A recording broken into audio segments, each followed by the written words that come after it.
दोस्तों, target with PS Parihar channel में आपका स्वागत है। आइए शुरू करते हैं और देख लेते हैं कि आज के दैनिक रोजगार समाचार की इस वीडियो में विद्यार्थी जीवन से संबंधित कौन कौन सी सूचनाएं हैं।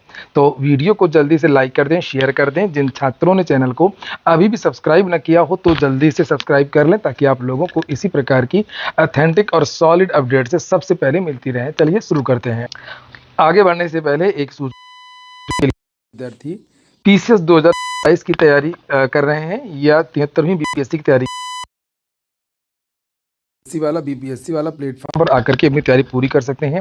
यहाँ पर आपको वो सारी चीज़ें मिलेंगी जो तैयारी करने के लिए आवश्यक होती हैं। जैसे यहाँ देख ही सकते हैं, live classes, recorded classes, CSAT की क्लास चलती हैं, प्रीलिम्स मेंस की टेस्ट सीरीज होती रहती है, unit wise class notes, paper, daily mains की प्रैक्टिस, ई बुक और डाउट क्लियरिंग सेशन। फीस रखी गई है मात्र 4,999 रुपये, और 4,999 रुपये में आप लोगों की प्रीलिम्स, मेंस, सीसेट और इंटरव्यू कंप्लीट तैयारी करवाई जाएगी। और हाँ, इसमें एक कोड लगा देंगे आप लोग, PSP 500, तो आप लोगों को और अधिक छूट मिल जाएगी। इसके अलावा भी इसी फीस में ये जो बैच देख रहे थे, ये इंग्लिश मीडियम के विद्यार्थियों का हिंदी इंग्लिश मिला करके पढ़ाते हैं। ये केवल हिंदी माध्यम के विद्यार्थियों के लिए है, जिसका नाम है प्रथम 3.0। इसी तरीके से 73वीं बीपीएससी के लिए फाउंडेशन बैच है सक्षम के नाम से, इसकी फीस भी उतनी ही रखी गई है। इसमें भी PSP 500 का कोड लगा सकते हैं। यहाँ पर ये हिंदी माध्यम के विद्यार्थियों के लिए 73वीं बीपीएससी का बैच है। 72वीं बीपीएससी के लिए भी यहाँ पर सर्व सक्षम के नाम से बैच है, फाउंडेशन बैच है, इसकी फीस नीचे लिखी हुई है। सर्वप्रथम के नाम से यहाँ पर एक बैच देख सकते हैं। हिंदी माध्यम के विद्यार्थियों के लिए प्रीलिम्स के लिए अलग से बैच चल रहे हैं, आक्रोश के नाम से और ऊर्जा के नाम से। इन सभी बैचेस के लिंक मैंने डिस्क्रिप्शन बॉक्स में दे दिया, आप लोग जाकर के सीधे कोर्स को ज्वाइन करके अपनी तैयारी को आगे बढ़ा सकते हैं। चलिए शुरू करते हैं, और बात होगी सबसे पहले उत्तर प्रदेश लोक सेवा आयोग की, और ऐसी खबर की बात होगी जो ना ही आयोग की किसी नोटिस में आपको ये सूचना मिलेगी। आज के समाचार पत्रों में बस केवल इतना लिखा कि ARO में चयनित अभ्यर्थियों में से कई पहले से ही कर रहे हैं नौकरी। हाँ, कोई लेखपाल है, कोई वीडियो है, कोई टीचर है, लेकिन सबसे बड़ी बात यह है कि ARO का जो रिजल्ट जारी हुआ है उसमें बहुत सारे विद्यार्थी PCS में भी सिलेक्टेड हैं। और अभ्यर्थन वापसी को लेकर के मुहिम भी विद्यार्थियों ने चलाई थी, और बहुत सारे विद्यार्थियों ने अभ्यर्थन वापसी का मेल भी आयोग को लिखा था। लेकिन आयोग ने विद्यार्थियों के साथ में धोखा किया है, छलावा किया है, ऐसा विद्यार्थियों का आरोप है। और किसी भी विद्यार्थी का अभ्यर्थन वापसी का पत्र स्वीकार नहीं किया है। उन्हीं विद्यार्थियों का PCS में चयन हुआ है, उन्हीं विद्यार्थियों का ARO में चयन हो गया है। अगर अभ्यर्थन वापसी पर उत्तर प्रदेश लोक सेवा आयोग संज्ञान लेता और वास्तव में फॉर्मेलिटी नहीं करता तो परिणाम कुछ और होता। कम से कम 100 और विद्यार्थियों का चयन हो जाता इस 419 पदों की भर्ती में। बहुत सारे ऐसे PCS अधिकारी हैं 2024 के, जिनका रिजल्ट 29 मार्च को जो रिजल्ट जारी हुआ था उसमें भी उस PDF में नाम है, और जो अभी जो लिस्ट जारी हुई है उसमें भी नाम है। आप दोनों नाम को मैच कर लीजिए ChatGPT के माध्यम से, कहीं से भी। अभ्यर्थन वापसी का जो नोटिस जारी हुई थी उत्तर प्रदेश लोक सेवा आयोग की तरफ से, वो केवल फॉर्मेलिटी थी, वो केवल दिखावा था। रिजल्ट वगैरह तो लगभग बनकर के पहले ही तैयार हो चुका था, ऐसा प्रतीत होता है। क्योंकि आप लोग खुद ही समझ जाएंगे कि ये नोटिस जारी हुई थी 30 मार्च की शाम को, जिस समय विद्यार्थी यहाँ वहाँ जिनका PCS में चयन हुआ था 29 मार्च की रात को रिजल्ट जारी हुआ था, और देर रात को लगभग 11:46 पर ये रिजल्ट जारी हो रहा है। आजकल यही से ही शेड्यूल्ड कर देते हैं वेबसाइट पर, रिजल्ट अपलोड करने के बाद में उसमें सेट कर देते हैं 11:46, और जब 11:46-47 हो जाएगा और रिजल्ट आपका अपने आप अपलोड हो जाएगा। लगा करके सो जाते हैं, आप लोग जगते रहते हैं और आयोग और NIC वाले सो जाते हैं। तो ये देर रात को रिजल्ट जारी हुआ 29 को, आप इसको 30 ही समझिए। जब रिजल्ट जारी हुआ तो कोई विद्यार्थी जिसका चयन PCS में हुआ, कोई मंदिर जा रहा है, कोई कहीं जा रहा है, तो एक तरीके से मतलब खुशियाँ मना रहे होते हैं। उनके पास इतना समय 1 मिनट के लिए भी नहीं होता। पत्रकारों को इंटरव्यू दे रहे हैं, कोई मिलने आ रहा, कोई बधाई दे रहा है, कोई मतलब बहुत सारी चीज़ें होती रहती हैं। और उसी बीच में 30 तारीख, 29 मत समझिए आप लोग, क्योंकि 29 की तो रात ही हो गई थी, 30 समझिए। 30 की रात को इन्होंने नोटिस जारी किया, और नोटिस में क्या लिखा है कि 1 अप्रैल तक अपना अभ्यर्थन वापस ले सकते हैं। 1 अप्रैल, समय कितना दिया? केवल एक दिन का, 31 मार्च का केवल इन्होंने समय दिया। 31 मार्च और 1 मान लीजिए, केवल 2 दिन, इतना कम समय दिया इन्होंने। और 5 तारीख को इन्होंने रिजल्ट जारी कर दिया। तो अगर वास्तव में उत्तर प्रदेश लोक सेवा आयोग चाहता कि हाँ अभ्यर्थन वापसी पर विचार करना है, तो कम से कम 1 हफ्ते का समय तो देना ही चाहिए। इतनी जल्दबाजी क्या थी ARO के रिजल्ट को लेकर के?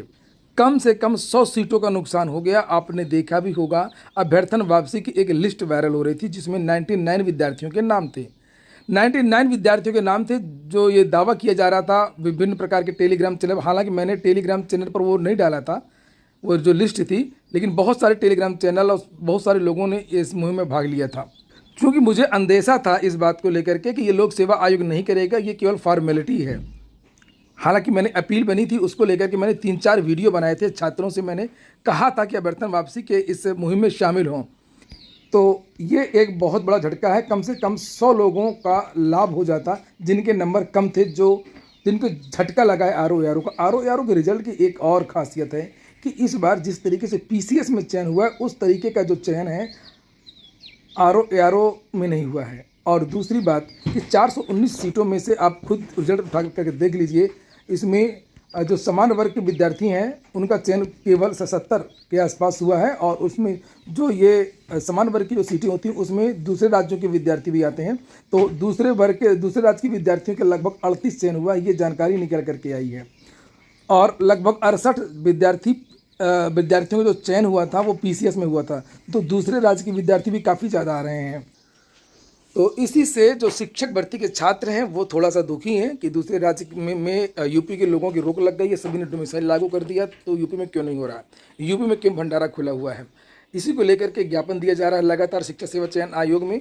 और लिखा है यहाँ पर कि शिक्षा सेवा चयन आयोग की परीक्षा में मांगा रैंडमाइजेशन। यहाँ पर देख सकते हैं आप लोग, बहुत सारे लोगों के नाम हैं, जैसे प्रतियोगी दिनेश यादव का नाम है, सुनील कुमार, PS परिहार, मेरा भी नाम यहाँ देख सकते हैं, रितेश कुमार। चूँकि यहाँ पर मैं इन विद्यार्थियों का समर्थन करता हूँ, ये रैंडमाइजेशन होना चाहिए। रैंडमाइजेशन क्या है, मतलब ऐसे नहीं है कि जैसे आपने असिस्टेंट प्रोफेसर में देखा था, रिजल्ट जारी पेपर रद्द हुआ और ये शिक्षा सेवा चयन आयोग की पहले माध्यमिक शिक्षा सेवा चयन बोर्ड, यहाँ पर सीरियल से बैठा करते थे लोग, सीरियल से पास हुआ करते थे, एक ही कमरे में एक ही सेंटर में सेटिंग करवा लिया करते थे, जैसे भी लगवाते थे। पेपर तो लीक नहीं होता था लेकिन सीरियल लगवाया करते थे। और विद्यालय का चयन भी विद्यार्थी करते थे कि इस सेंटर पे हमारा किया जाए, वहाँ पर ड्यूटी लगवा करके नकल करते थे। असिस्टेंट प्रोफेसर भर्ती में सब सीरियल से पास हो गए, तो विद्यार्थियों ने ज्ञापन दिया है कि रैंडमाइजेशन का प्रक्रिया पालन किया जाए। सीरियल से जिन लोगों ने आवेदन किया है टीजीटी पीजीटी असिस्टेंट प्रोफेसर भर्ती में, तो उस तरीके से एडमिट कार्ड में उनके रोल नंबर आवंटित ना किए जाएँ। तो यहाँ पर ये देखिए लिखा, प्रतियोगियों ने उत्तर प्रदेश शिक्षा सेवा चयन आयोग की शिक्षक भर्ती एवं उत्तर प्रदेश शिक्षक पात्रता परीक्षा UPTET में रैंडमाइजेशन यानी अनियमित क्रम में परीक्षार्थियों को बैठाने की प्रक्रिया लागू करने की मांग की है। और कहा है कि विभिन्न विषयों के अभ्यर्थियों को मिश्रित रूप से बैठाए जाने पर सामूहिक नकल पर प्रभावी रोक लगाई जा सकती है। और विज्ञापन संख्या 51 में रैंडमाइजेशन प्रक्रिया लागू नहीं किए जाने से परीक्षा की शुचिता पर प्रश्न लगे थे। प्रतियोगियों ने शिक्षा सेवा चयन आयोग के अध्यक्ष को संबोधित ज्ञापन दिया। मैंने कल इसको लेकर के वीडियो भी बनाया था, आप लोगों ने देखा भी होगा। और यहाँ पर टीजीटी पीजीटी को लेकर के भी कुछ सूचना है कि टीजीटी पीजीटी परीक्षा को लेकर आयोग अलर्ट। 9.33 लाख अभ्यर्थी शामिल होंगे। पीजीटी की 624 व टीजीटी के 3539 पदों पर चयन के लिए होनी है परीक्षा। तैयारियां लगभग पूरी हो चुकी हैं, विद्यार्थी किसी उसमें न रहे, परीक्षाएं आपकी सब सारी समय से होंगी। उत्तर प्रदेश शिक्षा सेवा चयन आयोग टीजीटी एवं पीजीटी भर्ती परीक्षा को लेकर पूरी तरह अलर्ट मोड में है। आयोग पारदर्शी नकलविहीन परीक्षा संपन्न कराने के लिए व्यापक तैयारियां कर रहा है। आयोग के जो उप सचिव हैं संजय सिंह, उन्होंने बताया कि दोनों परीक्षाओं की तैयारियां लगभग पूरी कर ली गई हैं। परीक्षा केंद्रों का चयन सावधानी पूर्वक किया जा रहा है ताकि किसी प्रकार की गड़बड़ी की संभावना न रहे।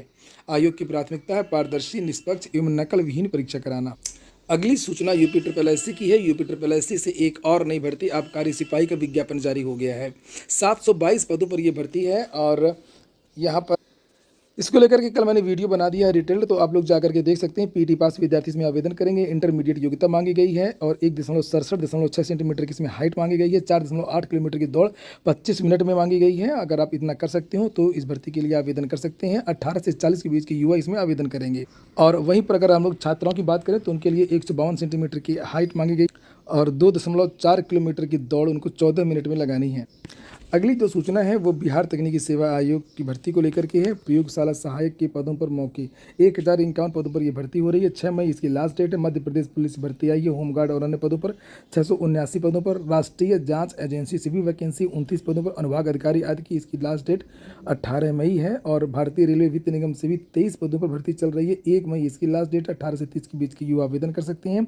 ESIC से वैकेंसी आई है 17 पदों पर। सीनियर रेजिडेंट आदि की है। 13 अप्रैल इसकी लास्ट डेट है। और सचिवालय सुरक्षा बल से 10 पदों की भर्ती निकली कांस्टेबल की। 28 अप्रैल इसकी लास्ट डेट है। और इन जितनी भर्तियां आप देख रहे हैं अधिक जानकारी के लिए नीचे वेबसाइट लिखी हुई है इनको आप लोग देख लें, एक्सप्लोर कर लें, यहाँ पर आपको जानकारी मिल जाएगी एक्स्ट्रा। आज कैबिनेट की बड़ी बैठक है सीएम योगी की, और लिखा है मुख्यमंत्री योगी आदित्यनाथ की अध्यक्षता में मंगलवार को कैबिनेट की बड़ी बैठक होगी। इसमें उद्योग और समाज कल्याण समेत कई विभागों के दर्जनों प्रस्ताव पास होने की संभावना है। सभी संबंधित विभागों के, आप लोगों ने वीडियो को लाइक नहीं किया होगा, वीडियो को सभी विद्यार्थी लाइक कर दें। और मैं कहता भी हूँ कि जो विद्यार्थी वीडियो को लाइक करेंगे, चैनल को सब्सक्राइब करेंगे, मैं ईश्वर से कामना करूँगा कि इन सभी विद्यार्थियों का चयन इसी साल हो जाए, किसी बड़े पद पर जो ये चाहते हैं।